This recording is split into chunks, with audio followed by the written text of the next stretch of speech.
이런 거는 원래 잘 안 가르쳐요. 그 집안 자체가 돈에 대한 철학이나 이미 몇 대쯤 이어져서 돈을 관리하는 테크닉이 늘어난 데서만 저런 이야기를 가르친단 말이에요. 왜냐하면 저걸 가르치면 부자들은 사실은 재산이 없어지거든. 오늘 이 강의를 들은 사람들은 아까 제가 정리한 저 원리를 잘 체득하시면 그 자체가 여러분들한테 실제 자산으로 옮겨질 거예요. 우리는 보통 돈을 많이 벌면 부자가 되는 줄 알죠. 그게 일반적으로 사람들이 생각하는 방법이에요. 돈을 많이 벌어야지 부자가 되는구나 라고 생각을 해요. 몇 가지 돈에 대한 오해하고 있는 다른 능력들이 있어요. 첫 번째는 돈을 버는 능력, 돈을 모으는 능력, 돈을 쓰는 능력, 돈을 불리는 능력, 유지하는 능력. 이것은 다 각기 다른 능력이에요. 이게 각기 다 다른 능력이라는 걸 이해해야 돼요. 그래서 돈만 많이 벌면 부자가 되는구나 라고 생각하는 사람들은 그 돈을 유지할 수 없게 돼요. 불릴 수도 없게 돼요. 돈은 중력과 같아요. 중력은 무게가 무거우면 무거울수록 주변에 다른 거를 끌어들이는 힘이에요. 즉 돈이 많으면 많을수록 다른 돈을 끌어들이고 그 돈의 무게감이 크면 클수록 다른 돈을 끌어들이는 힘을 갖고 있어요. 내가 지금 10억을 벌고 싶다. 10억을 목표로 세웠어요. 그럼 매 1억을 지금 모아간다고 가정을 해요. 열심히 일하고 혹은 사업을 해서 1억을 모았어요. 그럼 그 다음 또 1억을 모으고 1억을 모으고 이렇게 해서 계속 10억까지 갈 거 아니에요. 근데 이제 보통 사람들이 생각하는 돈의 개념은 첫 번째 1억을 모을 때 이 1억을 모으기 위해서 들어간 노력의 총합이 예를 들면 100이라고 가정을 합시다. 그럼 두 번째 1억을 모을 때 또 100이 들고 세 번째 1억을 모을 때 또 100이 들고 해서 전체 1000이 들어가야지 10억을 모은다고 이해를 해요. 통상적으로. 근데 그렇지가 않아요. 돈은 중력이 있기 때문에. 그래서 돈은 처음에 1억을 모을 때 100의 노력이 들어갔지만 두 번째 1억을 모을 때는 90이 들어갈 수 있어요. 그 다음에 세 번째 1억을 모을 때는 80이 들어가요. 같은 방식으로 계속 이어지다 보면 나머지 9번째, 10번째에서는 10의 노력도 안 들어도 돈이 느는 거예요. 이게 돈이 갖고 있는 중력의 힘이에요. 그러면 이거를 숫자로 계산하면 제 느낌은 어떠냐면 1, 2, 3, 4, 5, 6, 7, 8, 9, 10 이렇게 돈이 늘어나는 게 아니라 1, 2, 4, 8 순식간에 10 이렇게 되는 거예요. 그러니까 그렇게 돈이 늘어나는 거예요. 그래서 돈과 중력은 동일한 형태를 유지하고 있다. 이게 돈의 속성 중에 하나예요. 이해를 해야 돼요. 돈은 인격체예요. 인격체라는 말은 이제 person, 인격이라는 말인데 인격체라는 거는 스스로 존재하고 생각하고 개별적 실체를 가지는 것을 인격체라고 그래요. 무슨 소리야? 돈은 형체도 없고 생각도 없고 그냥 가치만 사람들이 생각해놓은 가치만 있고 숫자로 보여지는 건데 이게 무슨 인격체냐? 라고 생각을 한단 말이에요, 흔히. 그렇지만 여러분들은 오늘 이 저녁부터는 돈을 인격체로 받아들여야 돼요. 일반적으로 이미 사람이 된 사람이 아닌데 사람으로 불리는 게 이 세상에 굉장히 흔해요. 지금 이 12는 법인이에요. 법인. 여기서 인은 사람을 말해요. 회사, 인간.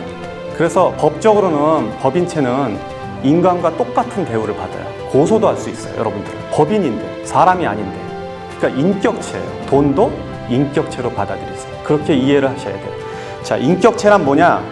인격체로 돈을 이해하면 돈은 어떤 형태로 보이냐? 돈을 보는 시각이 완전히 바뀔 거예요. 그러면 큰 돈은 어른이고 작은 돈은 아이가 되는 거예요. 돈은 감정을 가졌어요. 돈은 생각을 해요. 그리고 또 돈은 자기가 좋아하는 데가 있고 싫어하는 데가 있어요. 그리고 돈은 헤어지는 것을 싫어하고 함께 모여있는 걸 좋아해요. 돈은 그래서 몰려다녀요. 이런 특성들을 고려하면 돈은 인격체예요. 그러니까 여러분들이 돈을 모으면, 돈을 벌면 이 돈을 인격체처럼 대해야 돼요. 작은 돈을 함부로 하면, 바꿔 말해서 어린아이를 함부로 하면 그 엄마가 우리 가게에 올까요? 아니면 그 엄마가 내 친구가 될까요? 안 오지, 싸우잖아. 그리고 밖에 가서 소문 낼 거 아니에요. 작은 돈을 함부로 낭비하면 큰 돈을 모을 수 없는 거는 당연한 이치예요. 그리고 돈은 감정을 가졌어요. 그래서 여러분들이 돈을 벌었는데 이 돈을 아무 데다 함부로 쓰잖아요. 뭐 술집에 가서 탕진을 한다든지 도박을 한다든지 아니면 이유 없이 사치를 한다든지 그러면 돈을 감정을 가졌기 때문에 나를 이렇게 대하는구나 이 사람은 그렇게 생각하고 돈은 여러분들을 떠날 거예요. 왜냐하면 돈은 자기를 갖다가 하찮게 대하는 사람들을 옆에 두지 않기 때문에 또 돈은 생각을 가졌습니다. 생각이 있기 때문에 여러분들이 무슨 행동을 하는지 면밀히 이해하고 있다가 갈까 말까를 결정하고 생각을 가졌기 때문에 여러분들이 좋은 일에 돈을 쓰면 그 돈은 다시 돌아와요. 작은 돈은 아껴야 되고 큰 돈은 제대로 보내줘야 돼요. 이게 돈을 쓰는 방식 중에 하나예요. 그래서 돈은 인격체다라고 이해를 해줘야 돼요. 일정하게 들어오는 돈은 불규칙한 돈보다 힘이 세다. 사업이나 자기 생활에서 이거를 이해 못하는 사람들은 절대 돈을 못 모읍니다. 일정하게 들어오는 돈은 일정하게 들어오는 것 자체가 어마어마한 힘이에요. 아까 내가 중력 얘기했죠. 큰 돈은 상대적으로 작은 돈보다 중력이 셀 거예요. 그런데 일정하게 들어오는 돈은 한 번에 몰려다니는 돈보다 힘이 세요. 무슨 얘기냐면 매달 100만 원씩 버는 사람은 한 번에 1년 내내 굶다가 어느 날 1000만 원 버는 사람보다 힘이 세다는 얘기예요. 이거를 캐시플로우라고 얘기해요. 일정하게 물이 들어오는 거. 자, 우리 지금 비 안 와갖고 막 난리인데 비가 일정하게 골고루 오면 곡물도 자라고 우리가 온도를 유지하거나 세상을 사는데 편리한데, 만약에 한 번에 비가 몰아서 오면 어떻게 될까요? 연량 강수량이 200mm밖에 안 되는데 1년 내내 안 오다가 200mm 한 번에 와. 이러면 우리 풍수로 죽게 되는 거예요. 돈도 똑같은 거예요. 그래서 돈을 어디 가서 일당으로 돈이 많이 버는 사람들 있죠. 뭐 기계 고치고 뭐 설비해갖고 하루에 30만 원, 50만 원 버는 사람들 돈을 못 벌게 돼 있어요. 그 구조적으로. 그렇게 하루 일당씩 보면 30일이면 얼마 이렇게 계산하면 여러분 수입보다 몇 배 되는 것 같지만 실제로 그런 사람들은 일정하게 돈이 들어오지 않기 때문에 그 돈을 모을 능력이 사라져버려요. 사업도 마찬가지예요. 매출이 주말에 500만 원 오르는 거 아무 의미 없어요. 매일 100만 원 오르는 게 더 좋은 거예요. 왜냐하면 일정하게 들어오는 돈은 그 돈 자체가 강력한 힘을 갖고 있어요. 사람들이 많은 데 가면 경찰 몇 명이 군중 전체를 통제할 수 있죠. 그 통제할 수 있는 힘이 뭐예요? 그거는 조직화되어 있기 때문에요. 우리는 조직이 안 돼 있는데 경찰들은 조직화되어 있고 명령 체계화되어 있기 때문에 수많은 군중을 통솔할 수 있다. 그러니까 일정하게 들어오는 돈은 조직화된 돈이라고 봐야 돼요. 그래서 그 돈은 다른 돈들을 이겨요. 더 큰 돈, 목돈 2천만 원, 3천만 원 들어오는 거 아무 의미 없어요. 매달 100만 원, 200만 원 버는 게 아주 무섭고 중요한 돈인 걸 알아야 돼요. 고생해서 번 돈은 공짜 돈보다 힘이 세다. 이거는 좀 이해하기가 쉬운데, 돈은 같은 100만 원이라도 혹은 같은 1000만 원이라도 그 숫자는, 가치는, 지금 현재 보여지는 가치는 동일하더라도 그 돈이 벌어진 과정에 따라서 그 돈의 무게가 틀려져요. 여러분들이 고생해서 버는 돈은 돈의 가치가, 무게가 100kg라 그러면 누가 준 돈은 1kg도 안 되는 거예요. 그래서 가볍게 날아가요. 이치를 아시겠죠? 그런 돈은 그냥 흩어져 버려요. 복권에 당첨됐다든지, 갑자기 사업을 해서 돈을 벌었다든지, 혹은 누가 줬다든지, 유산으로 받았다든지, 땅값이 갑자기 올라서 떼부자가 됐다든지, 이런 사람들의 돈은 같은 1억이라도 내가 벌어서 꾸준히 모아서 적금 들어서 벌은 돈 1억하고는 전혀 다른 가치를 갖고 있는 거예요. 그래서 고생해서 번 돈은 공짜임보다 그 힘 자체가, 그리고 그 중력 자체가 전혀 다른 역할을 하고 있어요.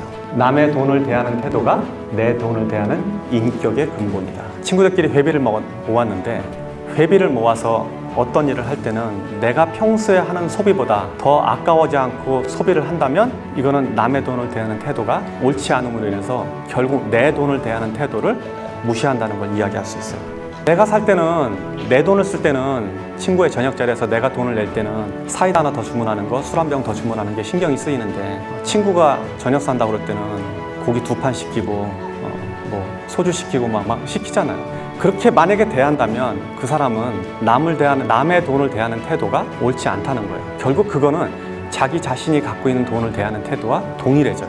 그래서 이런 사람들은 돈의 존중을 못 받게 되는 거예요. 그래서 공공물품이라든지, 여러분들이 어디 나가서 세금으로 어떻게 마련한 뭐 시설물, 형태, 서비스, 이런 것조차도 이게 공공자산이면 결국 그 안에 내 돈도 있고 남의 돈도 있잖아요. 남의 돈을 존중하는 태도가 자신의 돈을 존중하는 태도와 동일해져요. 사실 성공이라는 거는, 한 사람의 성공은 그 이면에 굉장히 많은 사람의 슬픔과 고생을 바닥에 두고 있어요. 제가 성공이 근본적으로 많은 슬픔과 불행을 깔고 있다는 얘기는 뭐냐면, 그 깔은 자체가 마치 가시처럼 이렇게 앉아 있거든요. 그래서 그 가시를 다독이지 않으면 결국 가시는 내 몸을 찔러서 돈을 많이 벌어도 다시 돈을 흩어지게 만드는 힘을 갖는다. 그래서 이런 원리들을 이해해야지 우리가 돈을 모으고 관리하고 유지하고 더 확장해 나갈 수 있는 거예요.